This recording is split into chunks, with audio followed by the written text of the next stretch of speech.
Itu dia bang, seakan-akan nampak sama tetapi bukan dia. Walaupun berharga mampu milik bang, menggunakan screw-in power handle, bukannya handle biasa. Jom kita pasang dulu.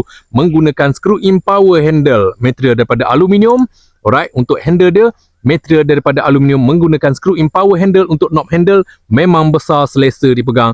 Untuk kayuhan, untuk knob handle pun material daripada aluminium. Untuk kayuhan dia memang sangat lancar dan lembut sahaja. Untuk saiz terdapat pelbagai pilihan saiz yang ada. Yang macam saya pegang sekarang ni bersaiz 7471 untuk gear ratio, 20 kg maksimum drag. Jadi harga dia pun memang mampu milik sahaja. Reel memang sangat sesuai untuk pancingan bottom, candak sotong, jigging casting memang sangat sesuai.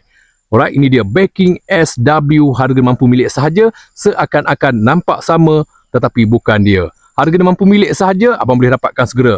20 kg maksimum drag menggunakan spool material daripada aluminium. Dia punya spool memang nyaring untuk drag dia. Harga dia mampu milik, dapatkan segera backing SW.